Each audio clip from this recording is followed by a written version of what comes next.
Recebendo pela primeira vez aqui no programa, na sala de entrevistas Cicobi, a presença do secretário-chefe da Casa Civil, Paulo Tax.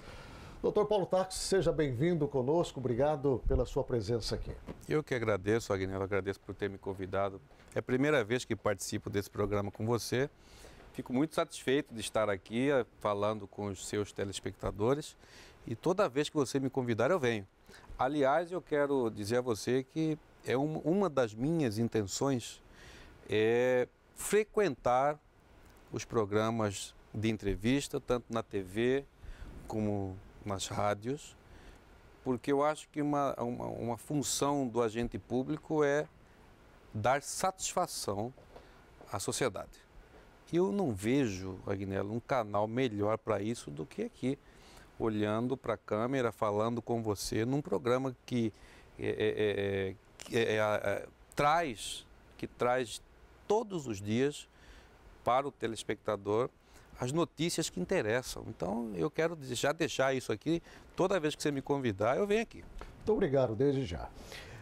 Bem, o senhor tem a finalidade de assistir diretamente o governador em todas as suas atribuições, quer sejam elas institucionais, quer sejam elas administrativas, além, obviamente, de buscar um equilíbrio com a sociedade, com os poderes políticos, mas também com os poderes federais, estaduais e municipais. Diante de todo o cenário já visto até aqui, os senhores que tiveram a oportunidade de um pouco mais de 2 meses estarem reunidos, escavando, as pastas do governo do estado.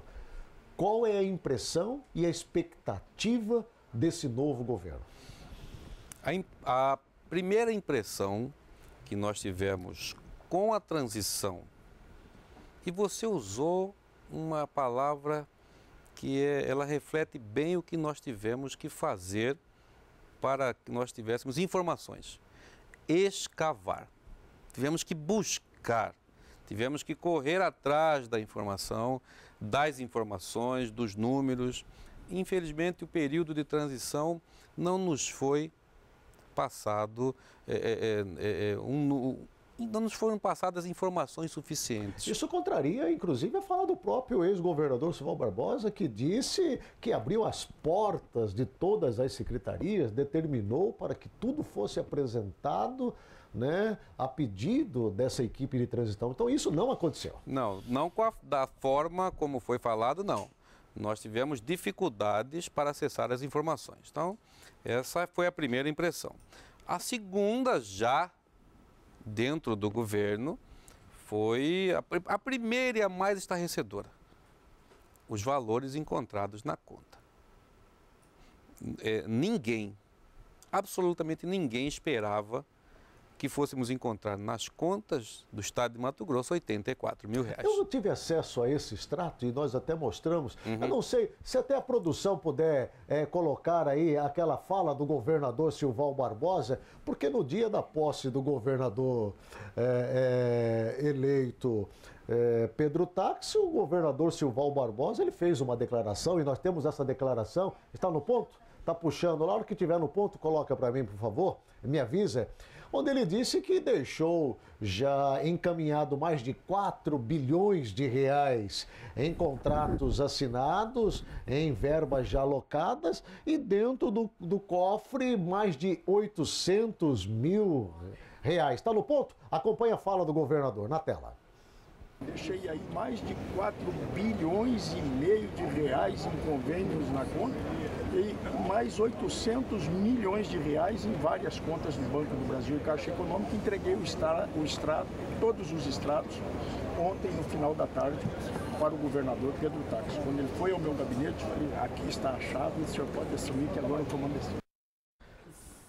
Então, diante daquilo que foi falado pelo ex-governador Silval Barbosa e mostrado por vocês, e eu tenho a cópia do extrato, não bate. Não bate, a diferença é grande. Eu não vou aqui, eu quero tratar isso que o governador falou, o ex-governador Silval Barbosa, como um equívoco. Me permita tratar assim. Mas o fato é, Os 800 milhões que ele disse que nós encontraríamos nas contas do Estado não estavam lá. Nós entregamos os extratos, as cópias, o secretário de Fazenda, Paulo Brustolin, numa coletiva que fez o governador Pedro Taques, entregou a todos da imprensa que lá estiveram uma cópia do extrato, 84 mil e poucos reais na conta do Estado. Então, isso para nós, ninguém esperava esse choque, né? Isso na conta de um Estado cujo PIB anual é de quase 15 bilhões, encontrar 84 mil reais é um susto muito grande. Mas já tivemos, depois disso, 2 reuniões dos secretários com o governador. O secretário de Fazenda já disse que alguns valores já entraram nos cofres do Estado, de maneira que permite que passemos o mês de janeiro com uma certa tranquilidade. Bom, um outro assunto, secretário, que não pode fugir, já pegando o gancho aí de valores já ditos aqui, ficou por conta desta situação que envolveu o dia 30 e 31, quando o governo passado fez um derrame de pagamentos na ordem de quase 100 milhões de reais e que foram bloqueados pelo Banco do Brasil. Como é que vocês entendem esta situação? São 100 milhões de reais. Não é pouco dinheiro, né? É muito dinheiro. É muito dinheiro. Bom, e pagamentos justamente a empreiteiras e empresas que estão na mira da justiça. Muito bem. Aí são 2 reações. A primeira, não vamos deixar de dizer, foi um certo alívio, né? Porque o caixa do Estado já teve um volume de dinheiro. O que ocorreu, pelo que nos foi explicado pelo secretário de Fazenda, é que nesta remessa de valores ao Banco do Brasil, o governo do Estado, o governo passado, não respeitou alguns protocolos que deveriam ser respeitados entre o dia 30 e 31, por conta de feriados, e faltaram alguns protocolos que são necessários. Por isso, o Banco do Brasil devolveu o dinheiro para a conta do Estado. São 100 milhões. Desse valor, mais da metade é para pagamento de empreiteiras. E existem lá uma grande relação de outras empresas. É preciso que se diga 2 coisas. Primeiro, se é uma dívida que deve ser paga, se é uma dívida correta, dentro de toda uma legalidade e o pagamento é devido, vai ser pago. O Estado de Mato Grosso, sob o governo do governador Pedro Taques, não vai, obviamente, deixar de pagar seus fornecedores. Não. Agora, nós vamos, e eu já recebi essa missão do governador, nós já temos a lista dos credores que deveriam ser pagos com esses 100 milhões. O que disse o governador? Que nós devemos analisar cada um dos credores, caso a caso, e aqueles que forem realmente devidos serão pagos.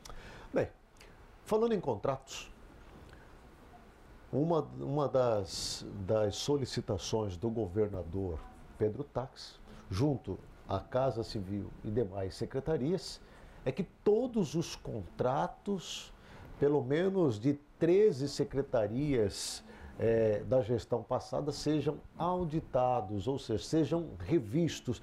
Há suspeitas de irregularidades, de desalinhamento, de desacordo entre aquilo que foi contratado, aquilo que foi pago, aquilo que deixou de ser pago e feito? Vamos lá. Primeiro, é preciso dizer que não há aí nenhum viés de perseguição. Não tem caça às bruxas, não tem caixa preta, não é perseguição com quem quer que seja, não é isso. Porém, a equipe de transição e os órgãos de fiscalização, como o Ministério Público e Tribunal de Contas, detectaram, Agnello, contratos onde há uma diferença, uma disparidade entre o que foi contratado, o que foi pago. Há pagamentos onde faltam documentos legais que autorizem aquele pagamento. Então, são contratos que merecem um olhar de auditoria. Que decisão tomou o governador? Até para que se evite qualquer comentário que está se perseguindo este ou aquele. Que todos os contratos sejam revisados, sem exceção, para não dizer que estamos perseguindo quem quer que seja. todos serão revistos. Já há uma força-tarefa formada por procuradores de Estado, auditores, e que estão revisando esses contratos para que tudo seja mantido dentro do critério da legalidade. Se tudo estiver dentro da legalidade, não há nada a ser feito.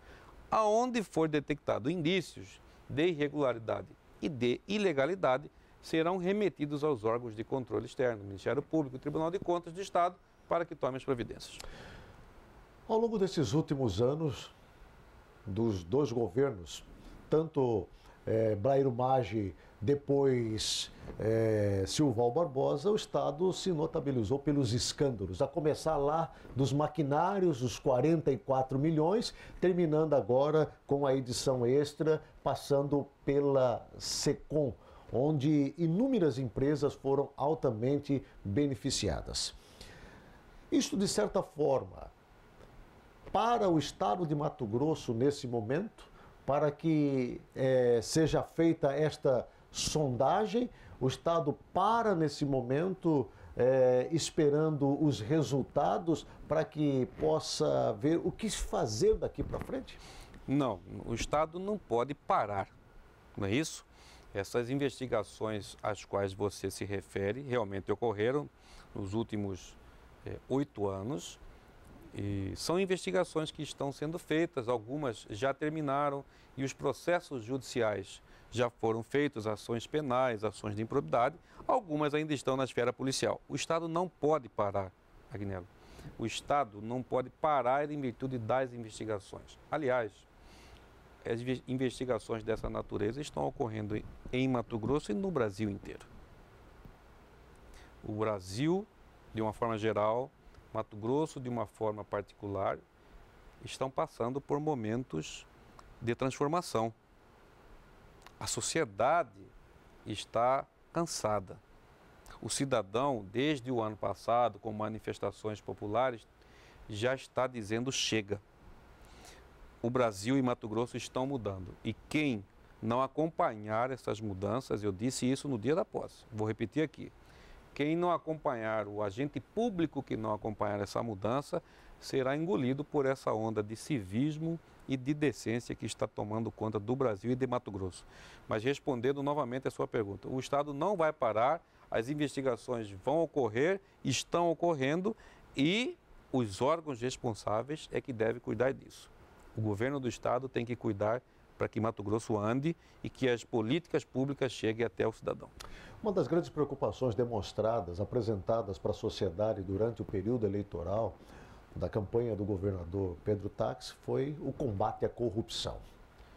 E no seu discurso de posse ele falou muito nessa preocupação de não permitir que isto aconteça dentro da sua administração. Quais as medidas que já estão sendo adotadas para impedir isso?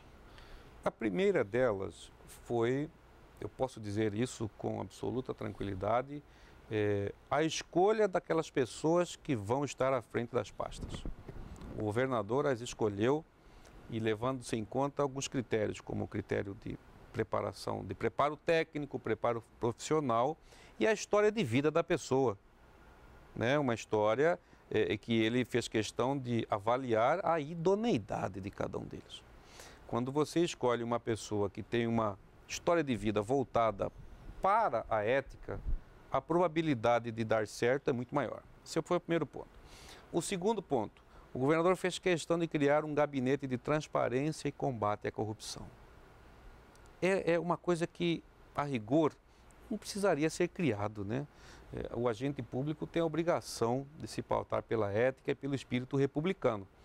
Mas nós não vivemos no país das maravilhas, nós vivemos numa sociedade real. E a sociedade real é que a corrupção permeia o poder público no Brasil. Então, essa medida de criar esse gabinete, Agnello e aqueles que nos assistem, é uma medida para mostrar que nós queremos todos sermos investigados e acompanhados se precisar. Este governo é um governo que quer ser transparente, que quer, além de ser honesto, tem que parecer honesto. Então, o governo, através do governador, está proporcionando aos órgãos de controle como Ministério Público, Delegacia Fazendária, Tribunal de Contas do Estado, um amplo e irrestrito acesso às informações. Eu acho que é uma boa forma de começar sendo fiscalizado. Bem, uma das medidas também foi a redução do quadro funcional. Fala-se numa redução de pelo menos 2.000 funcionários contratados hoje dentro da máquina pública do Estado, Mato Grosso. E fala-se também no novo recadastramento, até para se saber quem, na verdade, está trabalhando ou não. E comenta-se aí a questão de funcionários ficha suja. Como vocês vão agir para tentar equalizar, não deixando, obviamente, desabastecido as pastas, mas dentro desse quadro funcional, funcionários que efetivamente trabalhem. Coisa que nós não vimos acontecer em algumas secretarias na gestão passada. Esse número de 2.000 funcionários que podem ser demitidos é um número que surgiu do estudo da equipe de transição juntamente com a Fundação Dom Cabral, que nos assessorou lá no período de transição. Nós sabemos que todo cargo de comissão ele é exercido por uma pessoa, né? Atrás dessa pessoa deve ter uma família. Então o governador não vai cometer a irresponsabilidade de simplesmente dizer, olha, eu demito 2.000 pessoas e pronto, acabou. Isso não seria justo, não seria uma forma de respeitar pessoas. Então, esse corte será feito de maneira gradual e segura. Gradual e segura. Serão avaliados os cortes, as pessoas que efetivamente trabalham. Nós sabemos que, infelizmente, existem pessoas que têm o cargo, mas quase não vai trabalhar. Então, as secretarias estão analisando de maneira bastante criteriosa o quadro em que foram encontradas cada pasta. Eu, na Casa Civil, os secretários de saúde, de segurança, todos eles estão analisando de maneira criteriosa. Nós passamos praticamente o final de semana reunidos. De maneira criteriosa, aonde estão os cargos que podem ser extintos, que podem ser as pessoas que exercem cargos que podem ser demitidos. Então, nós vamos fazer isso de maneira lenta, de maneira gradual e de maneira segura, para que não haja injustiças. Com relação à questão de contratação e já da existência de funcionários ficha suja. Vamos lá. Esse é um critério que o governador do estado não abre mão. Não abre mão. Então, como está sendo feito isso? Primeiro, com quem está sendo contratado. Os nomes que estão sendo indicados, isso é normal, né? Um secretário, ele quer levar para perto dele pessoas que ele conhece, que ele confia. Mas, apesar disso, esses nomes estão sendo avaliados, né? Estão sendo submetidos a uma avaliação. Que tipo de critério? Primeiro, se é ficha suja ou ficha limpa, nos termos da lei. Nos termos da lei. Segundo, é um critério também que o governador adotou, o critério de relação com o cargo que se propõe, né? Não nos parece correto um profissional de odontologia, por exemplo, exercer um cargo afeito a um engenheiro civil. Então, tem que ter uma relação com aquele cargo, uma relação profissional, uma relação temática. E o terceiro critério é, na verdade, um critério que lhe é subjetivo. Por exemplo, nós sabemos que para ser considerado ficha limpa, é preciso ter, ficha suja, é preciso ter condenações, transitado em julgado ou por órgão colegiado, são critérios técnicos e legais. Porém, este governo adotou também um outro critério. Se a pessoa responde a processos. Se a pessoa responde a processos. Então, se um indicado já responde, um exemplo, a 2, 3 ações de improbidade por desvio de dinheiro público, apesar de legalmente ele não ser ficha suja, mas ele já tem lá alguns processos no seu currículo, né? Então, esses critérios também estão sendo levados em consideração. Plano estratégico, 100 dias. Esse foi o número de dias dada a cada um dos secretários para que possam mostrar para que estão. E vai ter uma nota que pode partir de 0 a 10 para cada um deles, né? Isso, de certa forma, já obriga todos os secretários a se mexerem, a trabalharem, enfim. O senhor acredita que em 100 dias Mato Grosso já vai ter uma ideia do que verdadeiramente dá para se esperar nos meses seguintes? Já vai ter dado condições de fazer uma análise ampla, aprofundada da real situação do estado de Mato Grosso? Acho que sim. Acho que 100 dias não são suficientes para que um secretário faça tudo, obviamente. Mas 100 dias já dá para se mostrar sim a que veio. Agora, é preciso deixar algumas coisas claras. Vou dar um exemplo. Secretaria de Educação. Porque quando você pega uma pasta, uma secretaria organizada, redonda, você já começa a trabalhar. Mas não foi a situação que nós pegamos. Secretaria de Educação, por exemplo, está há 5 meses. Os telefones da Secretaria de Educação estão cortados por falta de pagamento. Quer dizer, o secretário Permínio, ele primeiro precisa organizar isso. Pagar a conta do telefone, pelo menos. Para que o telefone possa funcionar. Você sabe que a matrícula para o ano letivo está comprometida por causa disso? Então, levando-se em conta que se pega uma secretaria com um problema como esse, 100 dias me parece pouco. Mas eu tenho certeza que os secretários saberão lidar com esse problema, resolver o caos sem esquecer de avançar. Então, se a Secretaria de Educação está desse jeito, eu lhe pergunto, como está a Secretaria de Saúde e a de Segurança Pública? Também estamos com problemas seríssimos. A Secretaria de Saúde, hoje nós temos um problema chamado judicialização da saúde. São procedimentos realizados, autorizados pela Justiça por força de liminar com preços estratosféricos.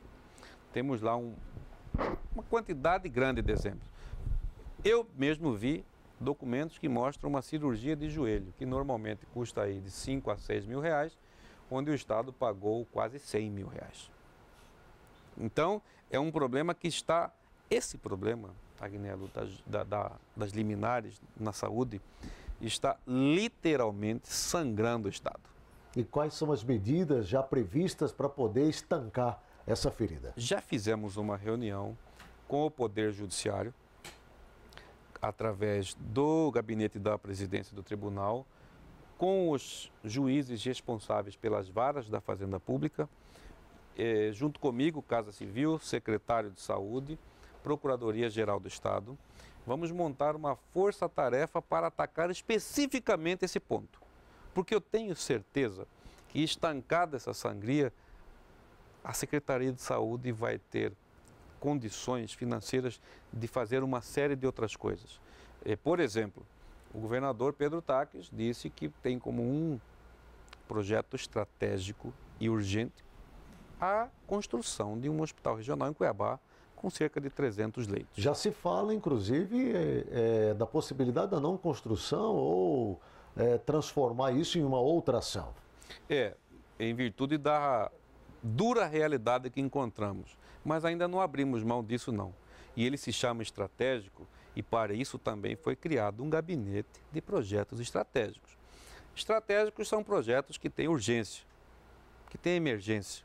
Então, esse gabinete vai cuidar exclusivamente da execução desses projetos estratégicos. Então, se a construção desse hospital envolve a Secretaria de Fazenda por conta do dinheiro, a Secretaria de Saúde e a Secretaria de Obras, o Gabinete de Projeto Estratégico vai atuar nessas 3 secretarias para fazer a coisa andar.